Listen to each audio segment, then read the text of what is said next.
Assalamualaikum warahmatullahi wabarakatuh. Di video kali ini saya akan mencoba membahas materi mata kuliah kewirausahaan tentang strategi pemasaran. Di sini pokok bahasan yang akan saya bahas yaitu yang pertama itu ada strategi kewirausahaan, strategi generik ataupun keunggulan dalam bersaing. Terus yang ketiga itu kelangsungan usaha dan yang keempat itu konsep 7S dalam usaha. Selanjutnya yaitu pengertian tentang strategi. Nah, di sini strategi adalah cara untuk mencapai suatu maksud atau tujuan yang telah direncanakan. Yang kedua itu pengertian dari usaha adalah suatu kegiatan dengan mengerahkan tenaga ataupun pikiran ataupun badan untuk mencapai suatu maksud tujuan tertentu. Nah, sedangkan kalau strategi perusahaan adalah cara-cara perusahaan untuk menciptakan nilai melalui konfigurasi, bentuk ataupun wujud dan koordinasi ataupun pengaturan. Nah, aktivitas multi pemasaran yang akan dicapai. Nah, di sini menurut teori Mazhab, pengertian dari strategi yaitu cara untuk mencapai suatu maksud atau tujuan yang telah direncanakan. Sedangkan pengertian dari usaha yaitu kegiatan dengan mengerahkan tenaga, pikiran ataupun badan untuk mencapai suatu maksud tertentu ataupun tujuan. Nah, kalau menurut teori Mazhab itu strategi perusahaan adalah cara-cara perusahaan untuk menciptakan nilai melalui konfigurasi, bentuk ataupun wujud dan koordinasi ataupun pengaturan aktivitas multi pemasarannya. Konsep strategi pemasaran 5P. P yang pertama yaitu produk. Nah, di sini menentukan produk dalam bisnis adalah langkah yang paling utama sebelum kita memulai bisnis itu atau sebelum bisnis itu berjalan. Nah, produk yang Anda jual haruslah sesuai dengan kebutuhan yang diinginkan oleh target pasar Anda. Untuk itu, Anda harus melakukan riset terlebih dahulu tentang selera pasar atau tren pasar yang sedang berkembang saat ini itu seperti apa dan melihat seberapa besar peluang pasar yang Anda bidik.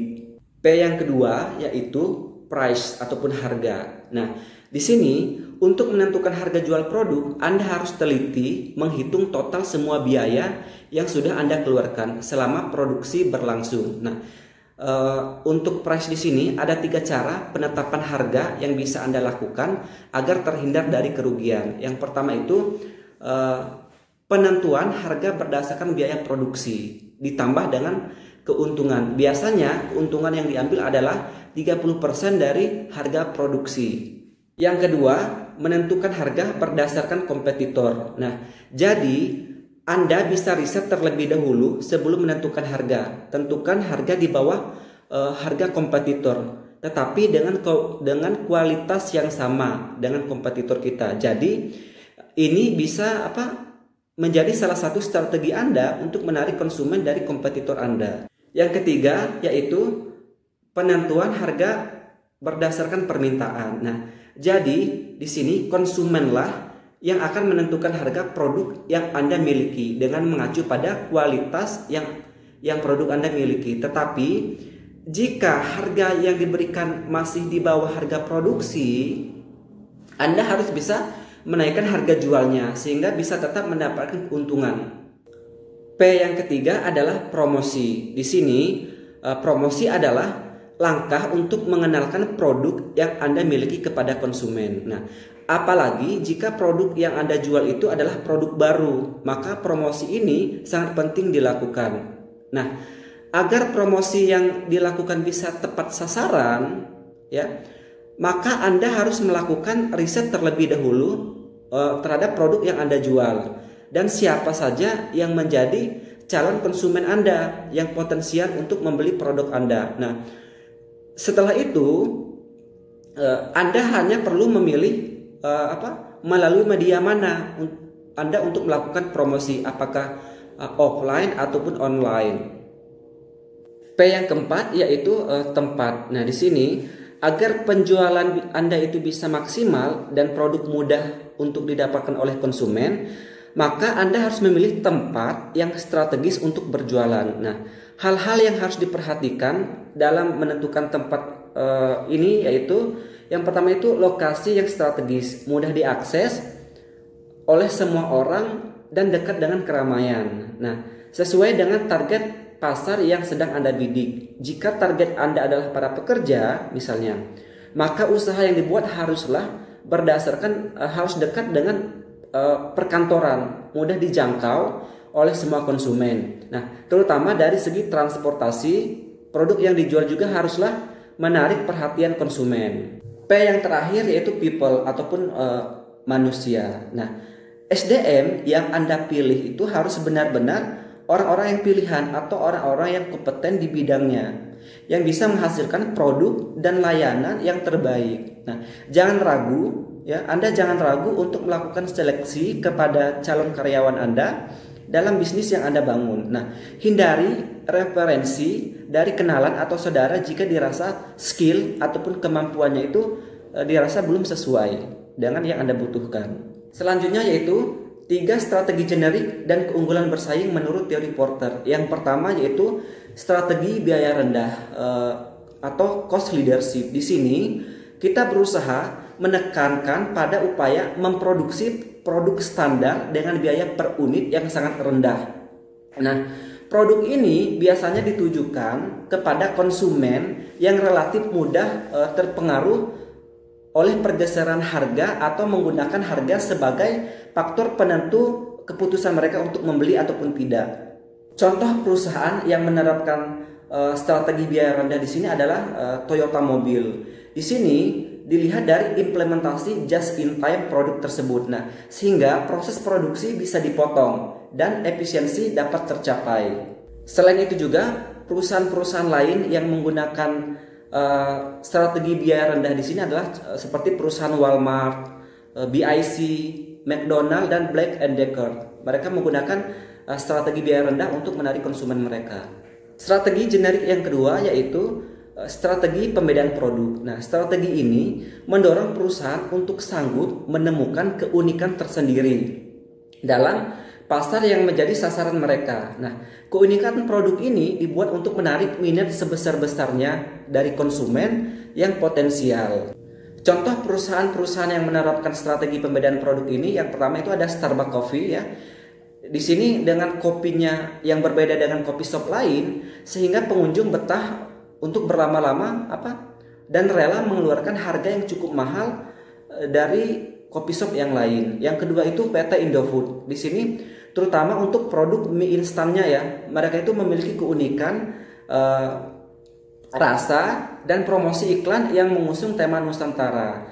Terus selain itu juga ada jasa pengiriman cepat ya dari Federal Express, juga menerapkan strategi pembedaan produk.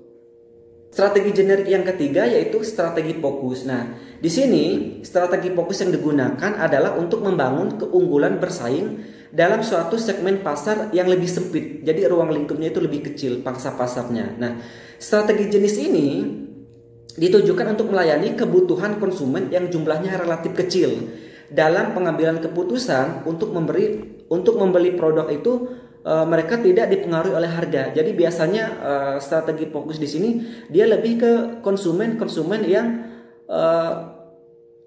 secara ekonominya menengah ke atas. Contoh perusahaan-perusahaan yang menerapkan strategi fokus di sini adalah contohnya produk Apple ya, yang berfokus kepada produknya selama bertahun-tahun tanpa dipengaruhi oleh pasar. Yang kedua ada BMW Jerman, yang secara eksklusif mereka memfokuskan diri pada pembuatan mobil-mobil kelas atas atau mobil-mobil mewah. Nah, strategi BMW di sini bertentangan dengan paradigma umum industri mobil di dunia, yaitu memproduksi mobil untuk pasar massal. Sedangkan BMW mereka cuma kalangan tertentu saja.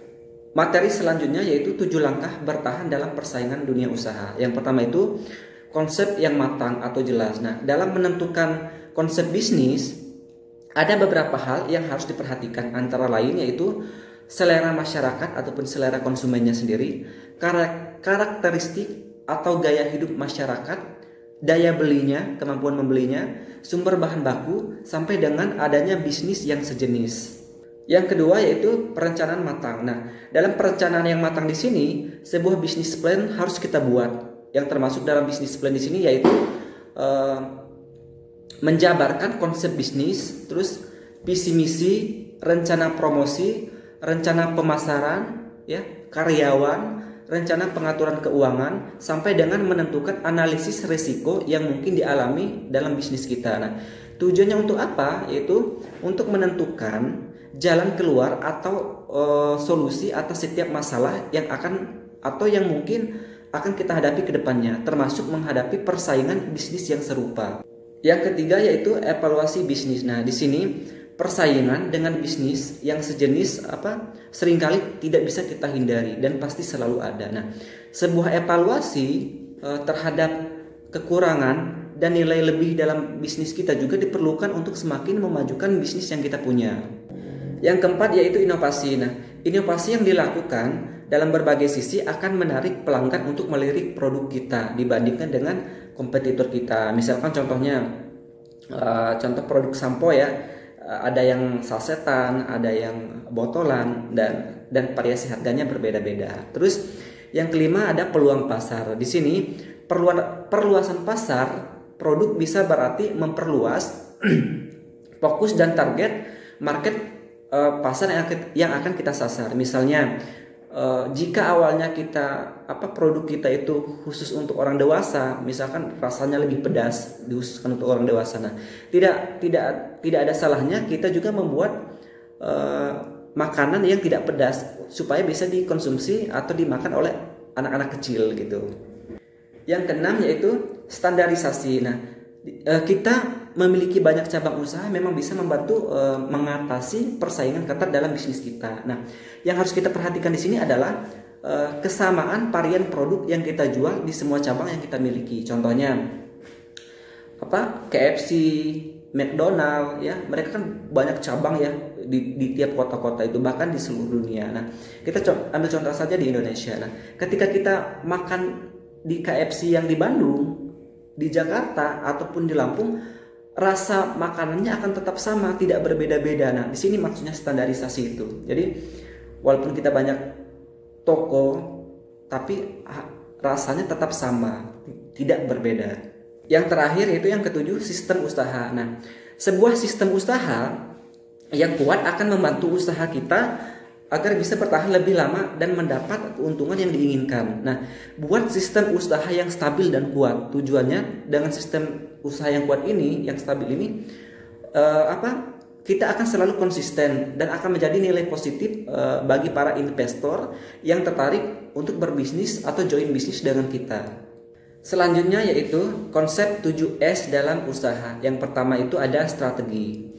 Nah, di sini strategi merupakan suatu rumusan organisasi yang digunakan untuk mempertahankan dan membangun keunggulan yang kompetitif yang berkelanjutan dalam persaingan. Nah, strategi pada dasarnya memiliki arahan yang tegas dan jelas. Nah, sehingga setiap individu ataupun kelompok yang ada di organisasi itu ataupun perusahaan itu mengetahui dengan jelas tentang cara yang harus digunakan untuk mencapai sasaran organisasi. Contohnya yaitu PT Nestle ya. Di sini PT Nestle menerapkan strategi manajemen kontrol sistem yang terdesentralisasi. Dengan mendelegasikan otoritas pengambilan keputusan di masing-masing unit bisnisnya. Nah, sehingga keputusan-keputusan yang diambil sesuai dengan kondisi di masing-masing negara. Terus, untuk mengkoordinasikan seluruh unit bisnisnya di seluruh dunia, maka dibutuhkan peranan sistem teknologi informasi yang bisa mengkoordinasikan seluruh aktivitas bisnis agar diperoleh keunggulan yang kompetitif. Yang kedua yaitu struktur. Nah, struktur yang dimaksud di sini adalah struktur organisasi perusahaan yang mengatur sistem kerja, komunikasi, wewenang dan tanggung jawab, serta pendelegasian tugas kepada unit kerja atau orang-orang tertentu untuk mencapai sasaran organisasi. Nah, struktur merupakan elemen yang paling dapat terlihat sehingga mudah untuk mengatur ataupun mengubahnya. Yang ketiga yaitu sistem. Nah, di sini adalah proses dan prosedur perusahaan yang berisikan tentang kegiatan operasional sehari-hari dan pembuatan keputusan dalam perusahaan tersebut. Nah, sistem ini merupakan fokus utama manajemen apabila terjadi perubahan organisasi dalam suatu perusahaan. Yang keempat yaitu skill. Nah, skill adalah kemampuan karyawan yang dibutuhkan oleh perusahaan sehingga dapat berkinerja dengan baik sesuai dengan yang diharapkan sehingga dapat membantu perusahaan dalam mencapai sasarannya. Nah, skill ataupun keterampilan yang dimaksud di sini adalah juga termasuk kapabilitas dan kompetensi. Nah, contohnya yaitu melakukan banyak riset dan pelatihan dalam pengembangan kemampuan karyawan serta semua karyawan mampu menciptakan inovasi dalam bidangnya masing-masing. Nah, di mana ini nanti akan menaikkan kredibilitas perusahaannya tersebut. Yang kelima yaitu staf ataupun karyawan. Nah, staf adalah karyawan yang dibutuhkan oleh perusahaan. Nah, elemen staf berkaitan dengan bagaimana karyawan tersebut diseleksi, ya, direkrut, dilatih, dimotivasi dan dihargai. Yang keenam yaitu style ataupun gaya kepemimpinan. Nah, elemen style di sini berkaitan dengan gaya kepemimpinan manajemen yang digunakan dalam organisasi untuk mencapai sasaran perusahaan. Yang ketujuh yaitu yang terakhir self values. Nah, di sini merupakan inti utama dari kerangka yang 7S itu tadi. Nah, karena berkaitan dengan nilai-nilai inti dari perusahaan yang menjadi budayanya. Nah, self values ini pada dasarnya adalah standar ataupun norma-norma yang menjadi panduan perilaku bagi semua karyawan dan manajemen perusahaan. Cukup sekian materi dari saya untuk mata kuliah kewirausahaan tentang strategi pemasaran. Lebih dan kurang saya minta maaf dan saya akhiri. Wassalamualaikum warahmatullahi wabarakatuh.